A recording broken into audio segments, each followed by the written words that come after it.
신부전이나 뇌경색, 그다음에 급성 심근경색 등의 아주 위험한 합병증 질환으로 사실 증상이 없는 부정맥인데도 치료를 해야 되는 그런 종류들이 있습니다.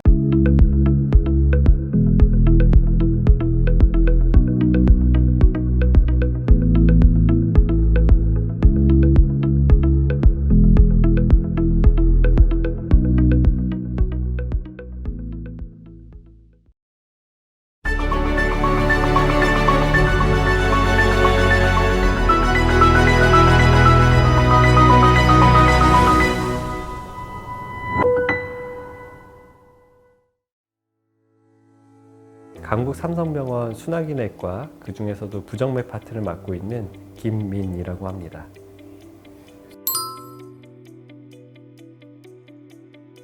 부정맥에 관심을 가져야 하는 이유는 제 생각에는 너무나 다양하지만 이 부정맥이라는 게 잘 관리가 되지 않으면 추후에 신부전이나 뇌경색, 그다음에 급성 심근경색 등의 아주 위험한 합병증 질환으로 이어질 수가 있기 때문입니다. 따라서 조기에 진단하고 조기에 치료를 하는 게 위험한 사건들로부터 우리가 자유로워질 수 있는 좋은 해결책이라고 생각됩니다. 정확한 방법은 없지만 힌트를 좀 드릴 수는 있을 것 같습니다. 두근거림이라는 것은 일반적으로 생리학적인 반응, 정상적인 상태에서도 발생할 수가 있는데요. 예를 들어서 우리가 너무 흥분한다거나 아니면 빠르게 좀 달리고 나서 쉴 때라든가 아니면 이제 과도한 스트레스, 공포 상황 등에서는 정상적으로 우리 심박수가 상승할 수밖에 없게 됩니다. 예민하신 분들은 그런 것들이 너무 불편하게 느껴져서 혹시나 부정맥이 생긴 건 아닐까 하는데, 사실 그런 상황에서는 일반적인 생리현상인지 부정맥인지 구분하기는 좀 까다롭습니다. 하지만 어떤 안정된 상태에서 이런 갑작스러운 두근거림으로 인해서 내가 불편감을 느끼게 되고 그것이 정말 심박수가 높은 사건으로 기록이 된다면, 그럴 때에는 우리가 이 일반적인 두근거림과는 다른 부정맥으로 인한 사건으로 의심을 할 수 있을 것 같습니다. 네, 맞습니다. 그 이유는 스트레스를 받으면 좀 어려운 용어긴 한데 이제 교감신경계라고 있습니다. 자율신경계 중에 이 혈압과 맥박을 상승시키는 교감신경계의 항진이 일어나게 되는데요. 이런 부분에 지속적으로 우리 몸이 노출이 되게 되면 그에 따라서 빈맥성 부정맥 유발 가능성이 높게 되고, 그리고 또 하나는 부정맥이 있는 환자분들이 그러한 스트레스에 인해서 악화가 잘 됩니다. 따라서 이 스트레스로 인해서 부정맥이 생길 수도 있고 부정맥이 있는 환자분들은 악화 요인이 될 수 있기 때문에 주변의 그런 스트레스 조절을 하는 게 되게 중요하다고 생각을 하고 있습니다.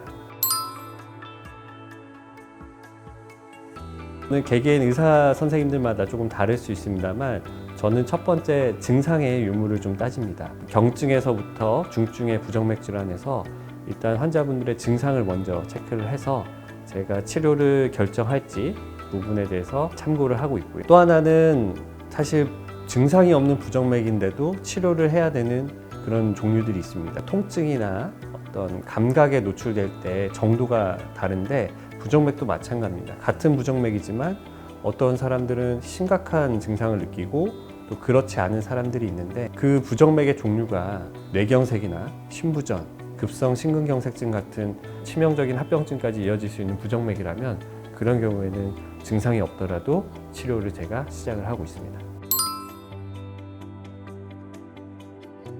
그 섬액성 부정맥 질환에서 보통 우리가 인공심장 박동기 삽입을 고려하게 되는데요. 제가 말씀드린 바와 같이 증상이 우선 제일 중요합니다. 맥이 느리다 보니까 환자분들의 보통적인 증상이 어지럼증이나 기억을 잃고 쓰러지는 실신, 아니면 실신에 이르진 않지만 쓰러질 뻔한 그런 아찔한 어지러움 등이 있고, 더 나아가서는 섬액성 부정맥으로 인해서 우리가 걷거나 활동을 할 때 맥박수가 오르지 않아서 숨이 차거나 가슴이 답답하거나 이런 증상까지 다양하게 있습니다. 우선 심전도나 각종 검사로 섬액성 부정맥이 확인된 경우에 증상이 있다면 저는 인공심박동기 삽입술을 고려를 합니다.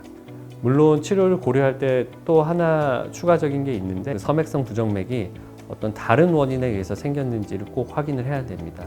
특히 약물이라든가 전해질 장애, 칼륨이나 수치가 높거나 낮거나 할 때 심하게 섬액이 유발이 되게 되는데, 그럴 경우에는 박동기 삽입을 하는 게 아니라 약물을 중단하거나 그 전해질을 교정해주면 환자분들의 맥이 정상화됩니다. 증상이 첫 번째로 중요하고, 두 번째로는 이 섬액이 왜 왔는지, 우리가 박동기라는 치료 외에 다른 교정을 통해서 이 부분을 회복할 수 있는지 판단하는 게 이 두 가지가 제가 제일 중요하게 생각하는 포인트입니다.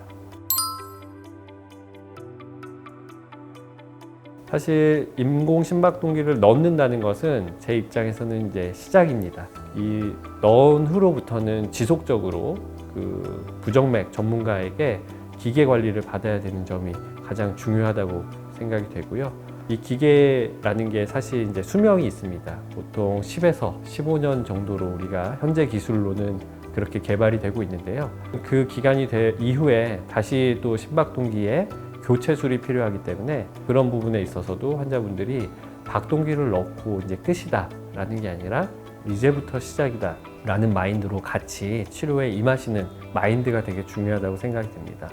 또 하나는 박동기 같은 경우에는 결국 우리 몸 입장에서 보면은 사실 이물질입니다. 따라서 이 부분이 감염이 일어나지 않는 게 제일 중요합니다. 감염이 일어나면 결국 박동기를 통해 가지고 심장 안에까지 감염이 침입할 수 있기 때문에 조금 더 우리가 평소 생활할 때 깨끗하고 좋은 환경에서 생활할 수 있도록 노력하는 것도 중요하다고 생각됩니다.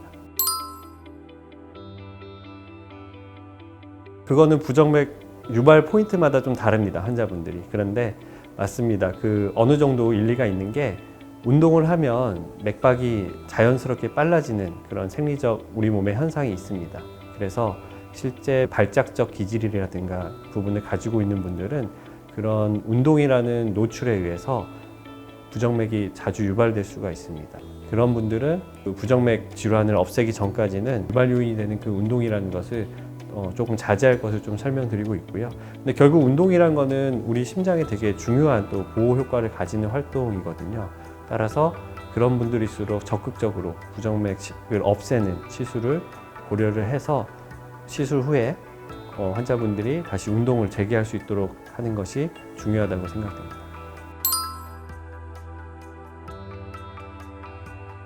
네, 부정맥 있는 분들도 충분히 조절만 잘 되면 전신 마취가 가능합니다.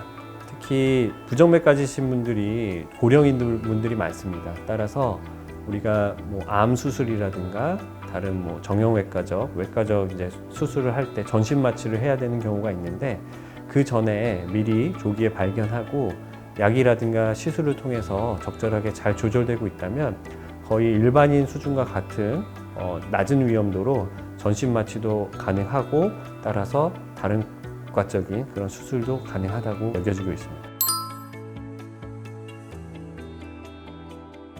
가장 많이 여쭤보시는 게 바로 부정맥이 도대체 무엇인지라고 많이들 물어보십니다. 부정맥이라는 거는 상당히 애매모호하고 두리뭉실한 용어입니다. 결국은 정상맥을 떠난 모든 상태를 지칭하는 말입니다. 부정맥 안에는 보통 이제 맥이 빠른 빈맥, 그 다음에 맥이 느린 서맥, 더 나아가서는 이 맥이 규칙적인지 불규칙적인지 또 어떤 패턴으로 나오는지에 따라서 상당히 많은 종류의 그 부정맥으로 분류가 됩니다. 부정맥이라고 하는 거면은 우리가 보통 똑같은 질환으로 인식을 하고 이렇게 여쭤보시는 경우들이 있는데, 그렇지 않고 각각의 가지신 부정맥들이 다르고, 따라서 종류가 다르면 치료나 또 예후가 다르기 때문에 이 부분에 대해서는 우리가 잘 이해하고 넘어가는 것이 중요해서 그런 부분들을 환자분들한테는 꼭 설명드리고 있습니다.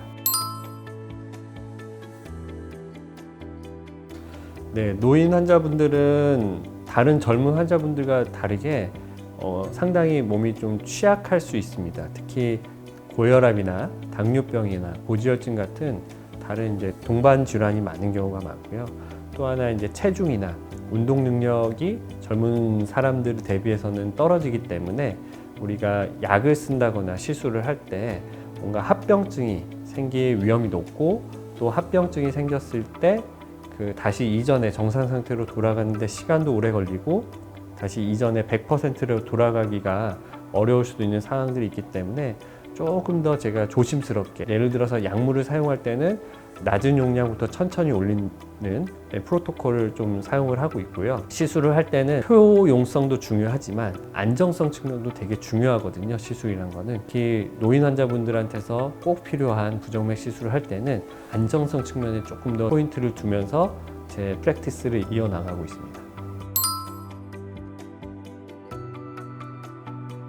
급성 심근경색증으로 병원을 왔었고, 제가 심장 혈관 시술도 시행을 하게 됐던 환자분인데요. 급성 심근경색증 같은 경우에는 아무리 시술이 잘 되어도 이 악성, 그다음에 무서운 부정맥이 발생할 가능성이 되게 높습니다.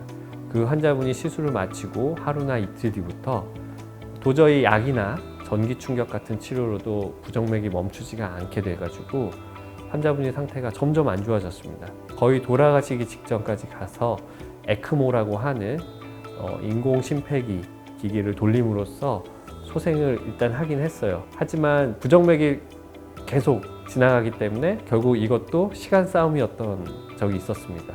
결국은 응급으로 그 악성 부정맥 없애는 시술까지 진행을 하게 됐고요. 상당히 어려운 시술이었음에도 불구하고 팀원들과 다른 분들이 잘 도와주셔서 성공적으로 시술을 마치게 되었고, 그 한 이틀 뒤부터 부정맥이 없어지고 환자가 회복하기 시작했습니다. 이런 일련의 과정이 거의 2, 3주에 걸쳐서 있었고, 결국은 환자가 그 에크모라는 기계를 떼는 것도 결국 한두 달 뒤에 떼게 됐는데, 돌아가시기 직전에 환자가 걸어서 퇴원을 하게 되었고, 퇴원 후에 외래에 또 활짝 웃으면서 들어오시는 걸 보면 정말 그때 보람차고 제가 정말 옳은 길을 가고 있구나라는 생각이 들 때가 많습니다.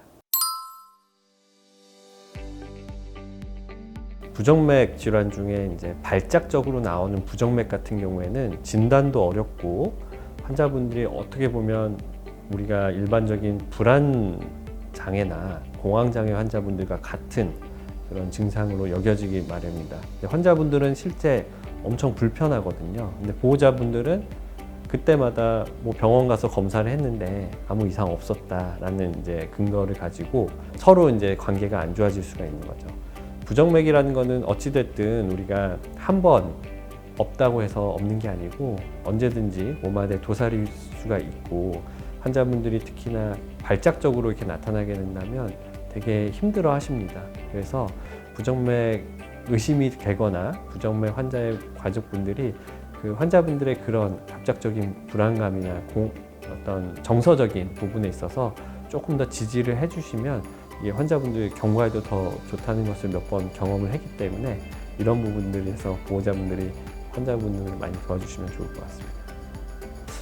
최근에 이제 부정맥 질환이 많이 늘어나고 있습니다. 특히 결국은 이제 나라가 고령화되고, 그다음에 또 서구적인 이제 습관이 늘어나면서 그와 같은 추세로 올라가고 있습니다. 부정맥이라는 거는 어느 종류가 됐던 간에 조기에 진단함으로써 조기에 치료를 들어갈 수 있으면 결국은 극복할 수가 있고, 실제 완치가 안 되더라도 부정맥 전문가들과 같이 한다면 정상에 가깝게 조절할 수가 있다는 그런 부분이 많기 때문에 치료가 힘들고 어려울 수 있지만 그거에 좌절하지 마시고 계속적으로 의료진들과 같이 노력해 가시면 좋은 결과 있을 것 같습니다. 부정맥 질환 저희와 함께라면 극복할 수 있습니다.